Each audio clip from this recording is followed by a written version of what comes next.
الله الرحمن الرحيم. الحمد لله وصلى الله وسلم وبارك على سيدنا محمد وعلى آله وصحبه وسلم. اللهم لا علم لنا إلا ما علمتنا إنك أنت العليم الحكيم، ولا فهم لنا إلا ما فهمتنا إنك أنت الجواد الكريم. أما بعد، أسأل الله سبحانه وتعالى أن يبارك في هذا المكان وفي القائمين عليه، وأن يجعل حلقات العلم مستمرة فيه إلى ما شاء الله سبحانه وتعالى. Bismillahirrahmanirrahim. Beliau Syekh Amr tadi memulai dengan memuji kepada Allah Subhanahu wa taala dan berselawat kepada Rasulullah sallallahu alaihi wasallam. Kemudian beliau mendoakan kepada kita, baik yang telah mengadakan acara pengajian ini dan juga orang-orang yang telah hadir, untuk terus dalam kebaikan, dan mudah-mudahan hal-hal majelis seperti ini terus sampai hari kiamat. وأسأل الله سبحانه وتعالى أن يبارك في الحاضرين وأن ينزل على هذا المكان الرحمة والبركة، فإن الملائكة عليهم الصلاة والسلام يحضرون مجالس العلم والذكر. Kemudian beliau mengatakan mudah-mudahan kita semua mendapatkan barakah dari Allah Subhanahu wa taala, karena sesungguhnya para malaikat itu datang kepada majelis-majelis ilmu semacam ini. وورد عن حضرة سيدنا رسول الله أن معرفة مسألة من مسائل العلم أفضل من قيام الليل. Kita mendapatkan hadis daripada Rasulullah SAW bahwasanya ketika kita belajar di majelis ilmu itu lebih baik daripada kita sholat malam. فإن شاء الله يكون لنا نصيب في هذه الليلة المباركة نتعلم مسألة إن شاء الله. Mudah-mudahan kita memperoleh bagian dari belajar pada malam hari ini dari fadilah belajar tersebut. إن شاء الله سنشرح باب التمكين لمن أكثر الوصال.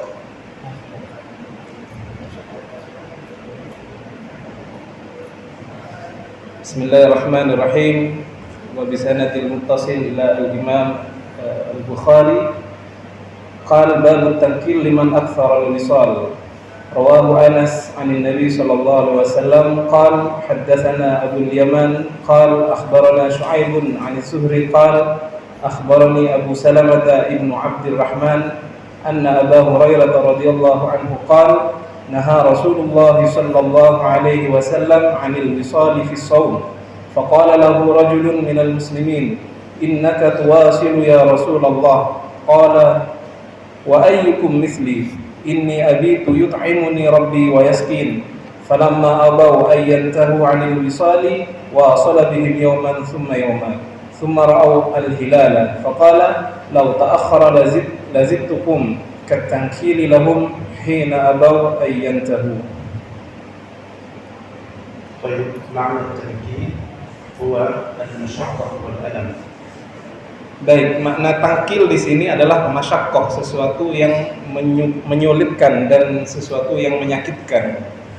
الصحابة رضي الله عنهم وجدوا سيدنا رسول الله صلى الله عليه وسلم يواصل الصيام اليومين والثلاث.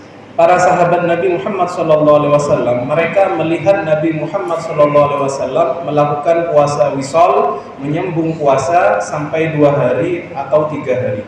فواصلوا مثله صلى الله عليه وسلم. Kemudian karena mereka melihat Rasul seperti itu, mereka meniru apa yang dilakukan oleh Rasulullah dari puasa wisal.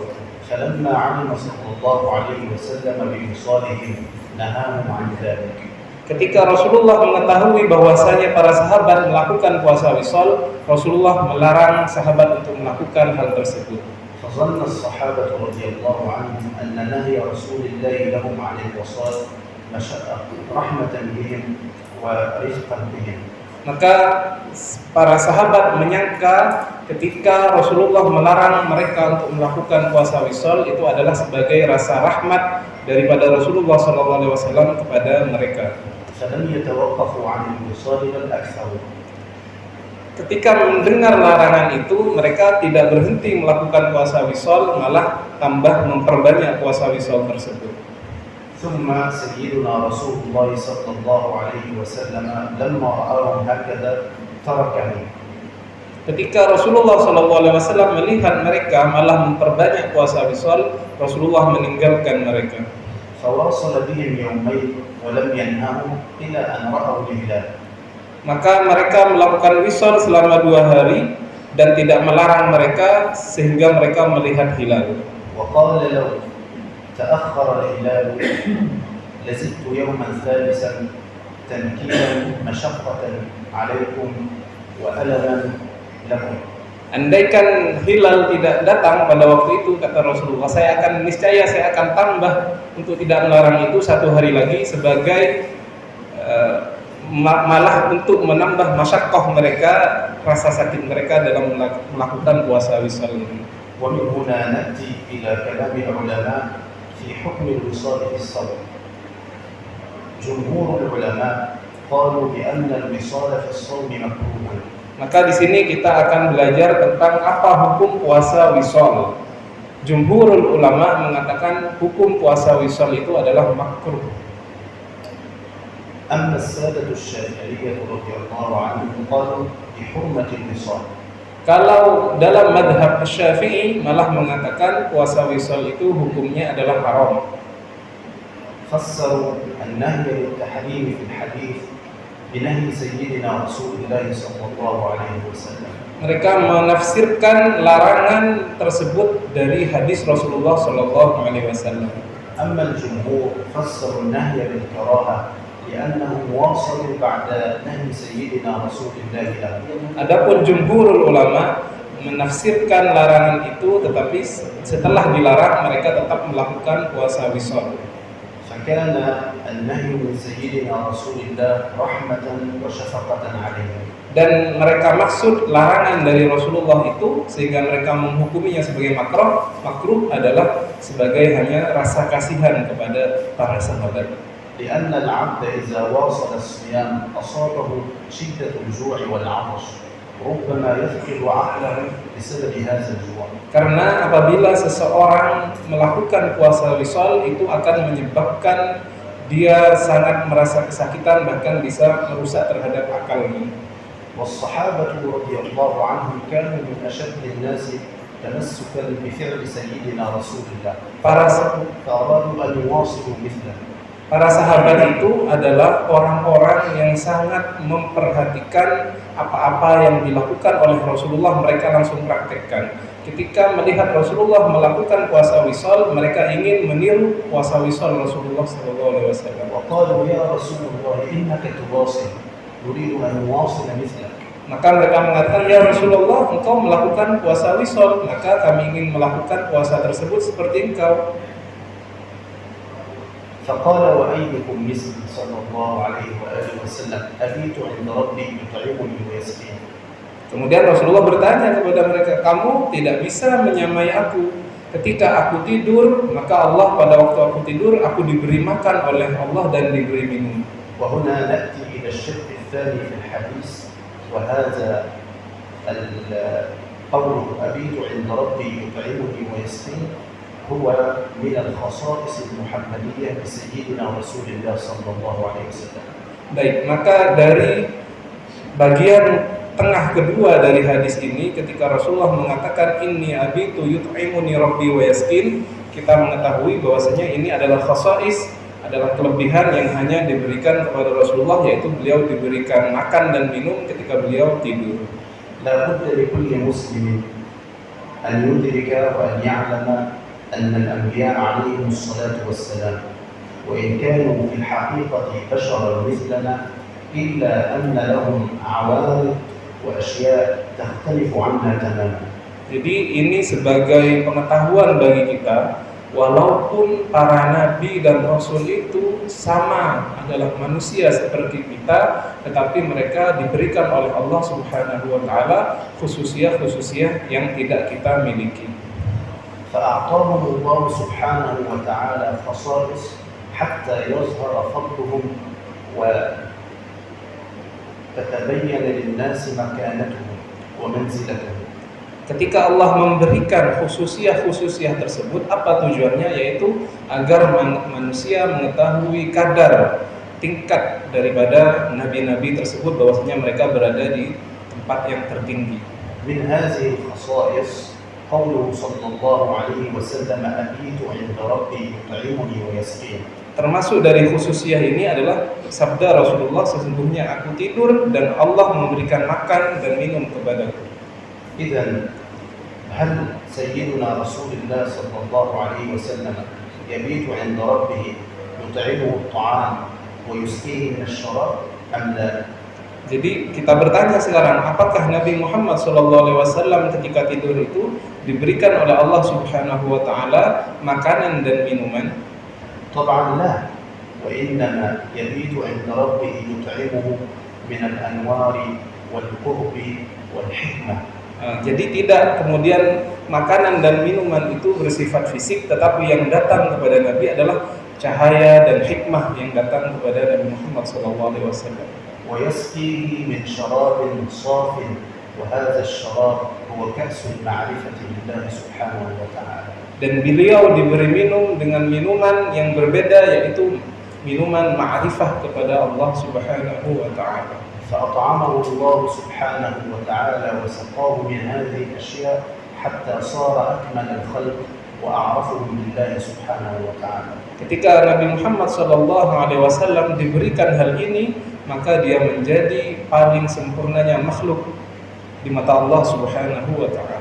فكلمة الطعام والشراب في الحديث هي من قبيل المجاز وليست من قبيل الحقيقة. Maka kata-kata makanan dan minuman di hadis ini adalah majaz dan dia bukan hakikat, tidak sesungguhnya. وكلمة عند في الحديث هي عندية المكانة لا عندية المكان. Adapun kalimat indiyah dalam hadis ini adalah menunjukkan posisi, bukan dia menunjukkan sebuah tempat. وبهذا ندرك أن الأنبياء عليهم الصلاة والسلام والرسل لهم خصائص وصفات وعوارض تختلف عنا تماما. Maka dari sini kita mengetahui bahwasanya para nabi dan rasul itu mempunyai sifat-sifat yang berbeda dengan manusia kebanyakan. فمثلا ريقه صلى الله عليه وسلم كان يشفي. Seperti contohnya ludah daripada Nabi Muhammad SAW itu bisa menyembuhkan.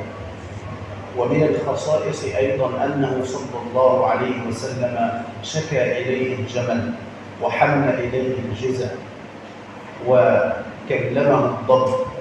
Dari sebagian khasais tersebut seperti yang kita dengar adalah ketika seekor unta mengeluh kepada Nabi, ketika pohon kurma berbicara kepada Nabi, ketika kijang berbicara kepada Nabi Muhammad SAW. ومن خصائصه صلى الله عليه وآله وسلم أنه تفل في الماء المالح فأصبح عذبا وكثر الطعام بين يديه صلى الله عليه وسلم. Termasuk khususiyah Nabi Muhammad adalah ketika beliau meludah pada air yang asin, kemudian air itu berubah menjadi air tawar, sumber tersebut kemudian bertambah banyak daripada airnya. وأنه صلى الله عليه وسلم كشف له عن أعلى الملكوت فرأى سناء الجبروت ورأى حضرة الحق سبحانه وتعالى. Termasuk khususiyah Nabi Muhammad SAW disingkap bagi beliau alam malakut, alam para malaikat, dan juga beliau mengetahui hal-hal yang tidak diketahui oleh manusia kebanyakan. وكان صلى الله عليه وسلم نور لا ظل له صلى الله عليه وآله وسلم ويرى من خلفه كما يرى من أمامه. كل هذه خصائص لحضرة النبي عليه الصلاة والسلام. Khususiyah Nabi Muhammad yang lain adalah beliau itu tidak mempunyai bayangan, tidak seperti kita, dan juga ketika kita melihat Nabi Muhammad dari belakang itu seakan-akan kita melihat beliau dari depan. وبهذه الخصائص كان الأنبياء والرسل وسطاء وسفراء بين الله وبين خلقه. Maka dengan khususiyah-khususiyah yang sudah disebutkan tadi, para nabi dan rasul adalah wasilah antara kita dan Allah Subhanahu wa taala. وبناء على هذا جعلهم الله سبحانه وتعالى من البشر مثلنا لنتمكن من الاجتماع بهم والكلام إليهم والتحدث معهم. Walaupun nabi-nabi itu punya khususiyah-khususiyah yang sudah saya sebutkan tadi, tapi masih juga beliau diberi sifat manusia, sehingga kita sebagai manusia, sahabat-sahabat pada waktu itu masih bisa duduk, masih bisa berbicara dengan para nabi. ولما تكلم العلماء عن الخصائص بنوا عليها مسألة التبرك بآثاره صلى الله عليه وسلم والتبرك بآثار آله صلى الله عليه وسلم وأصحابه. Ketika ulama membahas tentang khosais ini, kemudian para ulama melanjutkan pembahasan tentang bolehkah seseorang itu mengambil bertabarruk kepada Nabi dan juga kepada keluarganya Nabi Muhammad SAW. السيدة أم سليم رضي الله عنها عندما كان ينام النبي في بيتها كانت تسلط العرق من على جبينه صلى الله عليه وسلم وقالت يا رسول الله طيب نطيب به طيبنا. Ketika Rasulullah SAW tidur di salah satu rumah sahabat perempuan bernama Ummu Sulaim, di rumah Ummu Sulaim ini Nabi Muhammad tidur, kemudian berkeringatlah beliau dan diambil keringat itu, kemudian Ummu Sulaim mengatakan bahwasanya kami menjadikan keringat engkau sebagai parfum, kita letakkan sebagai parfum. إذن هذا الحديث فيه نقطتان، النقطة الأولى كراهة الوصال عند الجمهور وحرمته عند الشافعية، جعل الجمهور النهي الكراهة والشافعية جعلوا النهي التحريم. هذا الشق الأول. والشق الثاني يتعلق بالخصائص المحمدية وينبني عليه جواز التبرك بآثاره صلى الله عليه وسلم. Maka dari hal itu tadi, kita dari hadis ini mengambil dua poin. Poin yang pertama adalah poin tentang hukum puasa wisol. Puasa wisol menurut jumhur ulama adalah makruh, sedangkan menurut Syafi'i dia adalah haram. Poin yang kedua adalah hukum bolehnya kita bertabarruk dengan sisa-sisa Nabi dan utusan.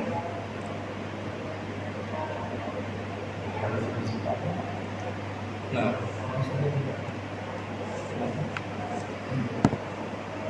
Bismillahirrahmanirrahim. Qala haddatsana Yahya qala haddatsana Abdul Razzaq an Ma'marin an Hammam annahu sami'a Abu Hurairah radhiyallahu anhu 'anil Nabi sallallahu alaihi wasallam qala iyyakum wal wisal marratayn qila innaka tuwasil qala inni abitu yut'imuni rabbi wa yasqin faklafu min al-'amal ma tuti'un. زاد هذا الحديث قوله فاخلفوا من العمل ما تطيقون. Pada hadis ini terdapat tambahan, yaitu pada kalimat faklafu minal amal ma tutiqun, lakukanlah dari amal ibadah itu sesuai yang kalian mampu. هذه الجملة أهل الله رضي الله عنهم السادة الصوفية أخذوا منها منهجا عظيما، وهو أن المريد في طريقه إلى الله سبحانه وتعالى لا يشق على نفسه بالأعمال التي تسبب له الكسل. Dari potongan kalimat tadi, para ahli sufi mendapatkan sebuah pemahaman bahwasanya bagi seorang murid di hadapan gurunya, dia tidak boleh melakukan suatu amalan-amalan sehingga apabila dia mengerjakannya terlalu banyak menyebabkan dia malas. فأعطوا للمريد أورادا معينة في بداية طريقه مع الله سبحانه وتعالى بأعداد معينة. Maka seorang guru thariqah itu memberikan kepada muridnya wirid-wirid yang pas, yang sesuai kepada keadaan si murid dengan jumlah yang sesuai. وهذا الحديث يفسره قول النبي عليه الصلاة والسلام أحب الأعمال إلى الله ما كان دائما وما كان قليلا. Maka hadis ini adalah penjelas daripada sabda Rasulullah SAW, amal yang paling baik itu ahabbul a'mal adalah amal yang terus-menerus dilakukan walaupun hal tersebut sedikit. أنك تأخذ عملا تأخذ وردا وتستمر عليه طوال عمرك سواء أعطاه لك شيخ أو أنت جعلته لنفسك. Maka cukup bagi Anda ketika membaca sebuah wirid itu adalah kontinuitas. Selalu Anda baca hingga akhir umur Anda, baik wirid itu Anda dapat dari guru Anda ataupun Anda dapat dari Anda belajar sendiri. تجعل لك ختم القرآن مثلا في شهرين أو في 3 حسب طاقتك، وتجعل لك شيئا من قيام الليل 4 ركعات أو 8 شيء قدر طاقتك، لكن تستمر عليه ولا تتركه أبدا. Maka baik bagi Anda misalkan ketika Anda punya wirid, Anda biasa menghatamkan Al-Quran 2 bulan atau 3 bulan, atau Anda biasa misalkan sholat malam hanya 4 atau 6 rakaat. Andaikan itu dilakukan, itu lebih baik bagi Anda asalkan itu berkelanjutan. ومن هنا إذا لم يكن لي شيخ في الطريق هل يجوز لي أن أرتب وردا وأسلكه بنفسي أم لا يجوز؟ Maka kita sekarang punya pertanyaan. Andaikan kita seseorang yang tidak punya guru khusus dalam thariqah, bolehkah kita mewajibkan kepada diri kita sendiri sebuah wirid yang kita kemudian membacanya? هنا قال أهل الله أرتب لك وردا من الصلاة على سيدنا رسول الله صلى الله عليه وآله وسلم فإن رسول الله شيخ من لا شيخ له ومربي من لا مربي له. Maka ketika Anda tidak mempunyai guru yang memberikan Anda jumlah wirid tertentu, apa kata beliau? Maka Anda hendaklah membuat wirid Anda itu apa? Bersolawat, membaca solawat kepada Nabi Muhammad SAW. Kenapa? Karena Nabi Muhammad itu adalah seorang guru bagi orang yang tidak mempunyai guru. ومع الصلاة على النبي خذ الأذكار الواردة عن رسول الله وقلها. من قال سبحان الله وبحمده 100 مرة غفرت ذنوبه. من قال لا إله إلا الله هذه فيها إجازة من رسول الله صلى الله عليه وسلم لكل المسلمين. Maka di samping Anda membaca sholawat kepada Rasulullah SAW, bacalah juga wirid-wirid yang maksur dari beliau seperti Subhanallah wa bihamdihi 100 kali itu Anda baca. أما لا تأتي إلى أسماء الله الحسنى أو لفظ الجلالة وترتب لنفسك منها وردا. لماذا؟ لأن أسماء الله الحسنى ولفظ الجلالة له وارد، وهذا الوارد ربما لا تطيقه وربما تحصل لك شبهة. فالشيخ المربي فائدته في هذا الأمر أنه يزيل لك الشبهة ويبين لك ما هو الوارد من هذا اللفظ. Maka semisal Anda misalkan mempunyai wirid tertentu dari Asma'ullah Al-Husna atau lafaz jalalah, Anda mengamalkan wirid ini, Anda tidak boleh kecuali Anda mendapatkannya dari seorang guru. Kenapa? Seorang guru itu mempunyai warid, sesuatu yang datang dari Allah kepada dia dan dia bisa mengajarkannya kepada murid. Andaikan itu tidak didapat dari seorang guru, bisa Anda mendapatkan ketika membaca wirid itu syubhah, artinya Anda tidak akan bagus ketika mengamalkannya. هذا بخلاف الصلاة على رسول الله لأن الصلاة على النبي أجاز الله فيها الكون كله. Ini berbeda dengan membaca salawat. Kalau Anda membaca salawat, ini adalah ijazah dari Allah kepada manusia sekalian. بدون عدد وفي أي وقت وكيفما اتفق لك أن تصلي على رسول الله صلى الله عليه وسلم. Tidak ada batasan bilangan tertentu, tidak ada tempat tertentu harus baca di mana. Terserah Anda, yang penting memperbanyak membaca salawat kepada Nabi Muhammad SAW. ومن هنا قال العلماء من أكثر الصلاة على سيدنا رسول الله تولى رسول الله تربيته بيده، أي المربي لك هو رسول الله. Dari sini ulama mengatakan barang siapa memperbanyak membaca salawat kepada Rasulullah SAW, maka Nabi Muhammad SAW langsung yang akan mendidik Anda. ومن أخذ رسول الله بيده لن يفلته رسول الله لا في الدنيا ولا في البرزخ ولا في يوم القيامة. Barang siapa orang yang sudah dipegang tangannya oleh Rasulullah, maka Rasulullah tidak akan sama sekali melepas tangan orang tersebut, baik di dunia ataupun di barzakh ataupun di akhirat. إذا استفدنا من هذا الحديث أن نأخذ من الأعمال على قدر طاقتنا ولا نشق على أنفسنا في الأعمال. كذلك في الأذكار نأخذ الصلاة على النبي والمأثور ولا نتطرق إلى غير ذلك. Maka dari hadis ini kita bisa mengambil faedah, yaitu kita melakukan amalan-amalan itu sesuai dengan kondisi kita. Jangan kita memperbanyaknya kemudian menjadi masyaqqah, kesulitan bagi kita, dan hendaknya kita mengambil amalan-amalan tersebut dari yang ma'thur, yang berasal dari Rasulullah sallallahu alaihi wasallam. ومن هنا لكل عمل تعمله سواء صيام أو صلاة أو صلاة على النبي عليه الصلاة والسلام والأذكار قال العلماء لها وارد. Maka setiap amalan yang Anda lakukan di sini, seperti Anda membaca sholawat, kemudian Anda berpuasa, ulama mengatakan dalam amalan tersebut terdapat warid. فوارد الصيام هو خفة الروح والتعلق بالله سبحانه وتعالى. Maka warid yang terdapat dalam puasa itu khifatur ruh, ya. نعم خفة الروح يعني شفافية. Yakni Anda akan mendapatkan roh Anda itu jernih begitu. Nah, فالصيام له وارد. الصلاة أيضا عندما تصلي لها وارد، وهي الذل والانكسار والافتقار إلى الله سبحانه وتعالى والقرب. كلا لا تطعه واسجد واقترب. في السجود دليل على القرب من الله سبحانه وتعالى. هذا وارد الصلاة. baik di dalam puasa terdapat warid, yaitu menyucikan jiwa Anda. Di dalam sholat juga terdapat warid, yaitu apa? Anda kemudian tadallul, merasa hina kepada Allah Subhanahu wa taala. وارد الصلاة على النبي عليه الصلاة والسلام حب سيدنا رسول الله.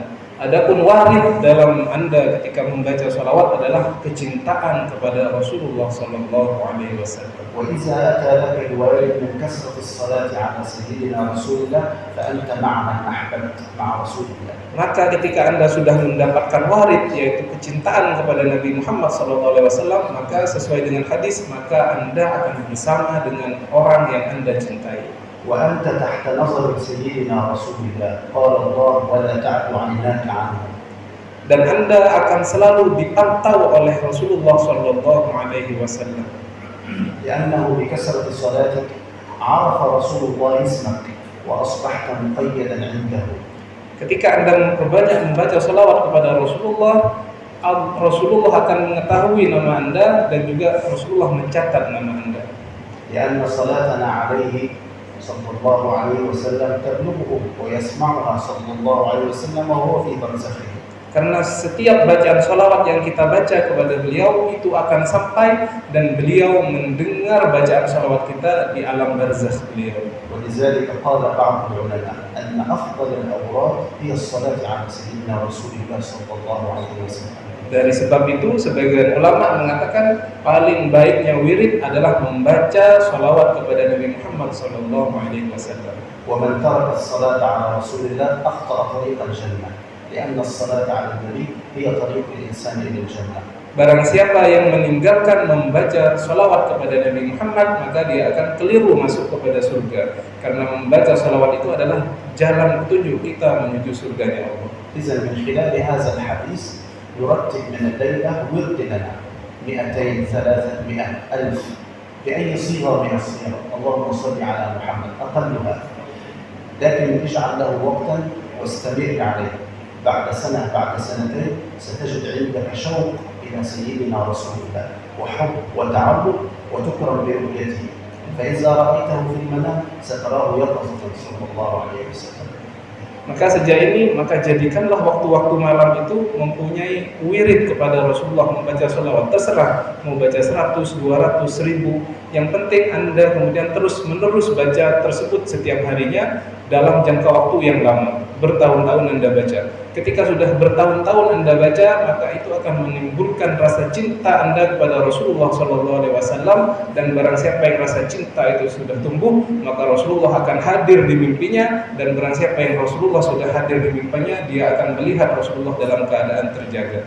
إذن الحمد لله من خلال هذه الكلمات البسيطة أدركنا أهمية الورد حتى ولو كان قليلا مع الاستمرار عليه. Baik, dari apa yang sudah kita pelajari dari hadis ini, kita mengetahui bahwasanya pentingnya kita mempunyai wirid walaupun itu dibaca sedikit tetapi kita istimrar terus-menerus membacanya. وأيضا يستفاد من هذا أنه إذا استمررت على الورد وعلى ما أخذته من العمل ولو كان قليلا بعد موتك الثواب مستمر أيضا. Dan ketahuilah termasuk dari faedah dari hadis ini, ketika Anda mempunyai wirid walaupun itu sedikit dan Anda baca terus-menerus, pahala wirid itu akan terus datang kepada Anda walaupun Anda sudah meninggal. وبعد موتك وأنت في برزخك تعيش في أنوار هذا الورد. Maka Anda ketika sudah meninggal dalam alam barzakh Anda akan hidup dalam cahaya dari wirid yang Anda baca ketika hidup. أحد الصحابة كان نائما على قبر من القبور وسمع صاحب القبر يقرأ القرآن. Sebagian sahabat itu tidur di salah satu kuburan di atasnya. Ketika dia tidur, dia mendengar dari dalam kubur itu salah satu mayit itu membaca Al-Quran. والصحابة بعضهم كان يتمنى أن يكون مصليا في قبره وبعضهم يتمنى أن يكون قارئا للقرآن فخذ لك عملا يقول بعد موتك إن شاء الله. Maka sebagian sahabat berangan-angan ketika dia nanti di alam kubur dia ingin menjadi orang yang membaca Al-Quran. Sebagian yang lain ketika di alam kubur dia ingin menjadi orang yang sedang sholat. Maka hendaklah Anda kemudian berangan-angan apa yang akan Anda lakukan nanti ketika Anda meninggal itu. طبعا هناك بعض الناس يدخل رمضان يقبل على القرآن في أول يوم يأتي جزئين 3 4 فإذا جاء اليوم العاشر لم يقرأ شيئا. وهذا طبعا من خلال هذا الحديث ندرك خذ قليلا لكن استمر عليه. Dari hadis ini kita juga mengambil realita yang kadang-kadang ada di bulan Ramadan. Di awal Ramadan ketika orang membaca Al-Quran itu kemudian dia sangat bersemangat sehingga membacanya sampai hatam berkali-kali. Tetapi ketika sudah masuk Ashrul Awakhir, 10 hari menjelang akhir Ramadan, dia tinggalkan Al-Qurannya. Dari sini tidak boleh seperti itu. Yang penting Anda baca sedikit-sedikit tetapi dia berketerusan. قوله صلى الله عليه وسلم فاكلفوا من العمل ما تطيقون هذا يسميه من بلاغة النبي عليه الصلاة والسلام. Maka kalimat tadi yang kita baca, maka kerjakanlah dari amal itu sesuai yang kalian tentukan. Kalimat ini termasuk daripada balaghahnya Nabi Muhammad SAW. كلمات قليلة منه صلى الله عليه وسلم لكن فيها الاستفادة والمعاني كثيرة. Satu kalimat pendek tetapi ketika kita kaji, kita bahas, dia mempunyai faidah-faidah dan makna yang sangat banyak. ولذلك هو صلى الله عليه وسلم أفصح الفصحاء وأبلغ البلغاء صلوات ربي وسلامه عليه. Maka Nabi Muhammad SAW adalah paling fasihnya orang, paling pandainya orang dalam hal balaghah sallallahu alaihi wasallam. ولعل الله أن يكرمنا في إحدى المحاضرات نتكلم عن سيدنا رسول الله لأن المجالس تحلو بذكر سيدنا رسول الله. Maka hendaklah kita nanti di salah satu pengajian ini kita menyebutkan daripada Nabi Muhammad SAW karena tidak pantas sebuah majelis itu tidak disebutkan Nabi Muhammad SAW.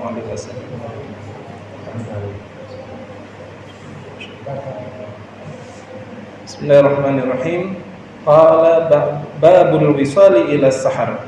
Qala haddatsana Ibrahim ibn Hamzah qala haddatsani ibnu Abi Hazim an Yazid an Abdullah ibn Khabbab an Abi Sa'id al-Khudri radhiyallahu anhu annahu sami'a Rasulullah sallallahu alaihi wasallam yaqul la tuwasilu fa ayyukum arada an yuwasila falyuwasil hatta as-sahar. Qalu fa innaka tuwasil ya Rasulullah qala lastu ka hayatikum inni abitu li mut'imun yut'imuni wa saqa wa yasqin. Sallallahu alaihi wa alihi wasallam.